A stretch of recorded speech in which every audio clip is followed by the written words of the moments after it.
Hello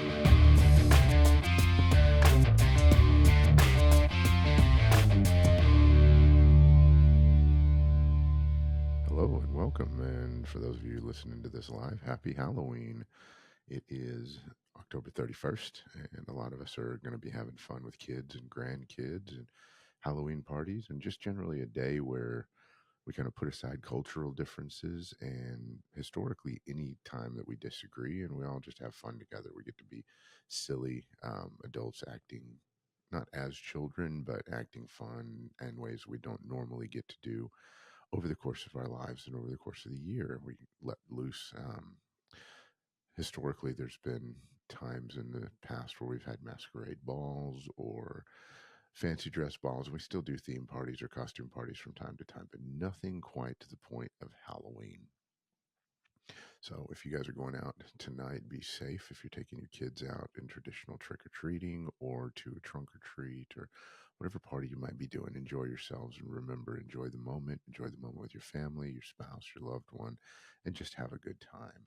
And in that note, I want to talk about what's going on right now because in just a few days, the presidential election, along with a myriad of other things, depending on your state, will be happening next Tuesday. And there's a lot of turmoil right now. There's a lot of uncertainty in the world. There's a lot of uncertainty in the country right now because of this. And unfortunately, we're seeing a trend where people are just nasty to each other. And this usually doesn't happen in person. It can and does sometimes. And that gets a lot of news and a lot of clips on TikTok and folks showing each other just losing their minds for one reason or another. And it happens on both sides, sometimes one more than on the other. And depending on where you sit, that depends on what your perspective is on that. But I'd like you to take a new perspective on this. Understand the Constitution was put in place to be able to change government nonviolently. And there's extensive papers written on this from the Federalist Papers, in addition to the Constitution itself.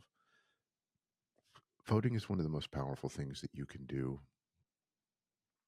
and have an impact directly. And previously to the Constitution, there'd never been anything like this before. There'd been other similar types of government, but nothing where you could change your entire government, have an entire revolution without bloodshed or violence. And that's truly the power that we have by being able to vote. There's a lot of people that are cynical and all your vote doesn't matter, this and that. Well, does any one individual vote matter? Maybe, maybe not. You can look up elections that were sufficiently close where one or two votes did matter. But ultimately, people have the right, and it's one of the few things that we are able to do on a daily basis to impact our government and the people that are our representatives, which is by going out there and voting. So I'm going to encourage you, instead of fighting with each other and arguing with each other, learn how to share your opinion in a positive manner, learn how to get along with each other, and learn how to actually talk about these topics instead of, as when we were all children, there are things you don't talk about at dinner. You don't talk about politics. You don't talk about religion. We all heard those. Well, the problem is now we have an entire generation of people who have no idea how to talk about difficult topics with each other. And so their definition of that is, if you don't agree with me, then you must be wrong and I have to hate you. That's not true. You can have the discussion with one another and disagree and leave and still both disagree, but know where each other stands and still be friends. You're allowed to do that. Now, some people will choose to end their friendship over political differences, and unfortunately there's nothing can be done about that. And sometimes your underlying moral beliefs are just so diametrically opposed that you cannot reconcile the fact that you're going to stay friends with that person. That's not a political discussion. That's usually a moral discussion or an integrity discussion disguised as a political discussion. You can, a lot of times these get disguised as religious discussions too, and that's not a good thing. But that's a subject for a different day. Remember, get out there and vote. Don't be afraid to speak your opinion. Remember, to you don't have to respect everybody else's opinion, but you do need to acknowledge it.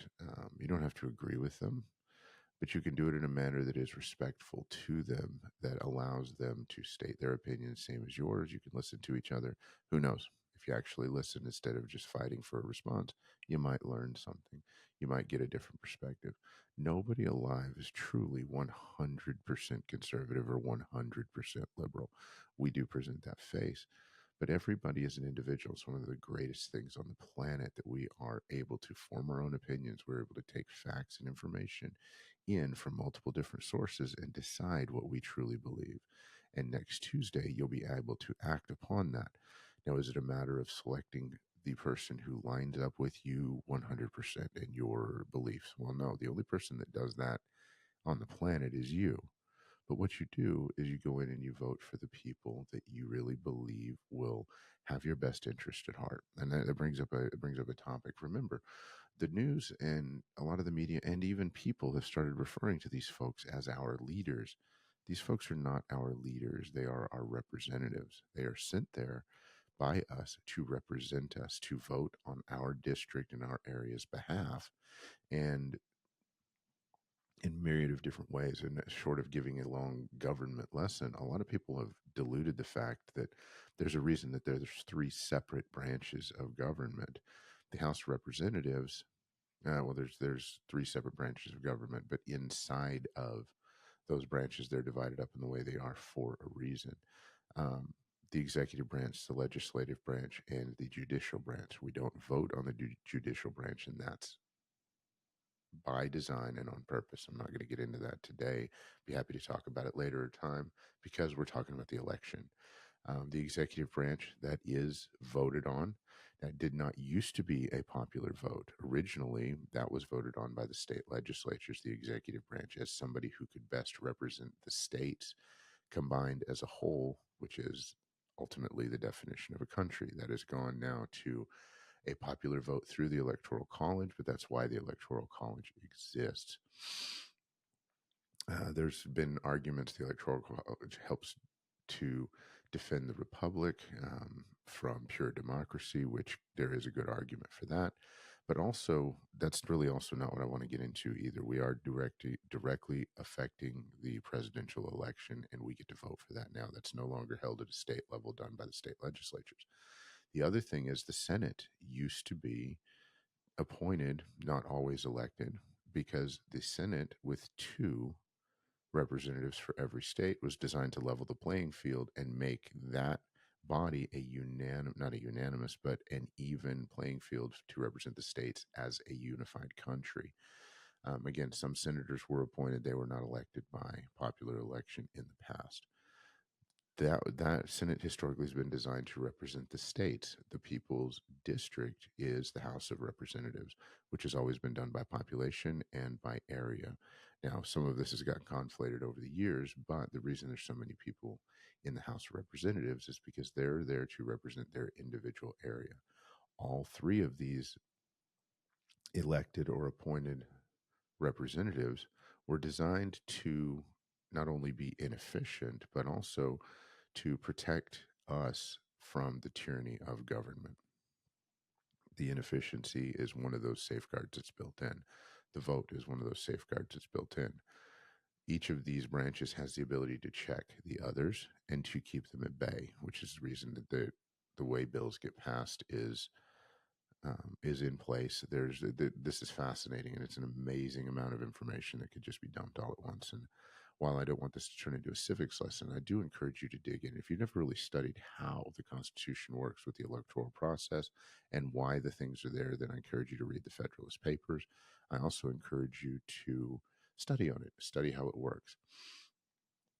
To talk about pure democracy for just a second, as opposed to a constitutional republic, which is what we are, the easy definition of that is if you have a bicycle and three other people come up and want your bicycle. If you have a vote, those three people vote they want the bike, and you vote that you want to keep your bike. Pure democracy, they get to take your bicycle. There is no protection for the minority. In a constitutional republic, there are safeguards built in that make sure that the minority has a vote and does get to have its voice heard. Now, there's several different ways that this is done. You can look that up as well. Simple Google search.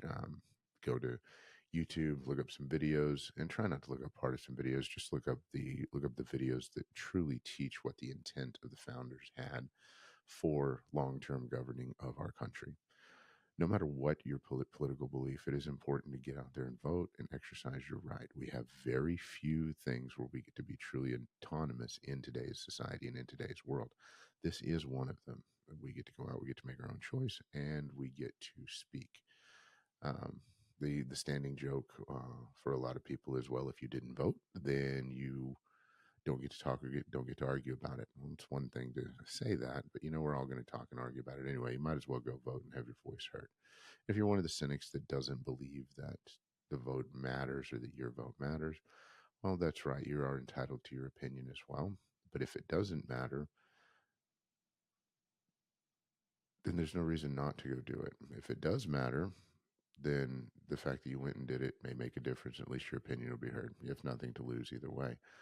So, on this day and this next week, and as we roll into this holiday season, don't let the opinions of two people you will never meet destroy your friendships or your family relationships. Let it lead to some spicy discussions. Those are always fun, but have them in a safe manner and enjoy them. And in the same way that we're going to enjoy Halloween and enjoy holidays as they're coming up with our family, enjoy this time and get to know those people around you on a different level than normally comes up, except for every 4 years. Hope this helps, guys. As always, like, subscribe, and share this with your friends. Love y'all. Peace.